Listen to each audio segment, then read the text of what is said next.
Thank you, Father Alexander, Father Kelly, Reverend Fathers, esteemed members of Virtuous Business Leaders, any other guests, and of course, my dear and beloved brothers.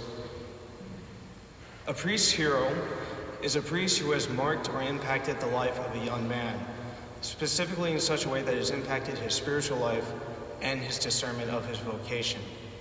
It is my honor, then, to call Monsignor Thomas Richter of the diocese of Bismark as my priest hero. I had the honor of knowing Monsignor Richter from the 8th grade through my sophomore year of high school when he was my pastor when I lived in North Dakota. And I must say that he's my priest hero for two reasons. Number one, he showed me that holiness was normal and not weird. And secondly, he showed me what spiritual fatherhood really was. Now, in order to understand the impact that he had, growing up, I moved around a lot in the state of Michigan and encountered many priests, all of them holy. But they're all older, the age of my grandparents, so I looked upon them in a grandfatherly way. With Monsignor Richter, I could not look upon him as a grandfather, for those of you who may know him. Monsignor Richter was a state high school wrestling champion, was bald, and looked like a WWE wrestler who could wrestle a lion in his age.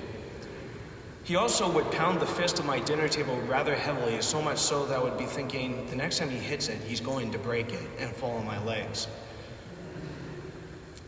I was able to encounter him up close, one, because he was a pastor, and I was able to serve Mass for him a lot, and also because he lived only 3 doors down, so I often would come home and see him on the deck having a drink with my parents. And one of the things I learned up close to him was that he is a normal man, just like everyone else. We talked about the NFL. He is an avid Pittsburgh Steelers fan. I, a long-suffering Detroit Lions fan. And we were able to talk about football in a way that I never thought I could discuss with a priest at all, because I thought we can only talk about pious things, religious things with men of the clergy, but with Monsignor Richter, that wasn't the case. I was also able to learn about stories that he and his brothers had growing up. He says that he and his numerous brothers were the original Dukes of Hazzard. He would share all the stunts they would do and the various trials or brotherly arguments or banters that they had growing up. And in a way, I was able to identify that because I have 3 brothers myself, and I was able to see myself in him in a sense. The second thing he shared or showed me was spiritual fatherhood, especially in 2 instances. The first being the sacrament of confession.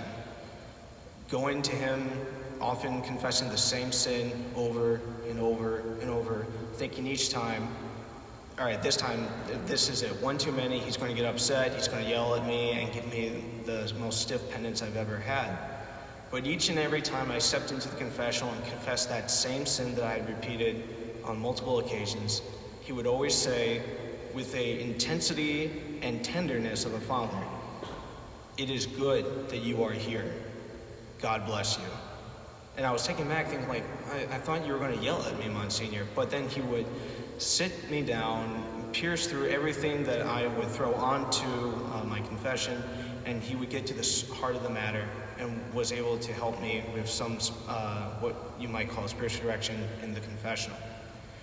The second time was when I was my sophomore year of high school. There was a lot of existential doubts about the church and matters pertaining to the faith. And I tried to talk to my parents and my school teachers, and I wasn't really able to find satisfying answers. And my father rightly said, "Go talk to Monsignor. He is your pastor and your father after all." So I thought, all right, I'll try it. But Monsignor Richter was also the rector of the cathedral in Bismarck and a very busy, well sought after priest. And so I thought, there's no way he's going to make time for me, just some high school kid with some questions.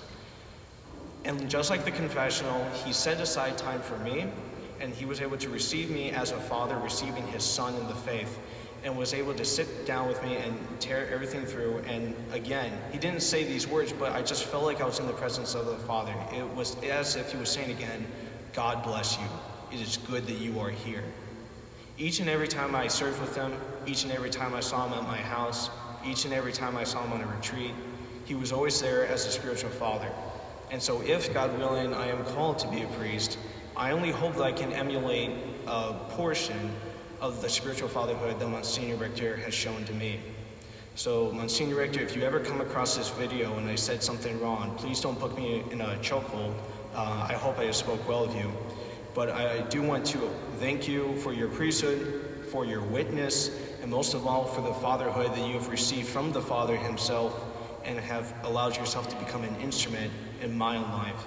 My life is not the same because of it, and for that I say praise be Jesus Christ.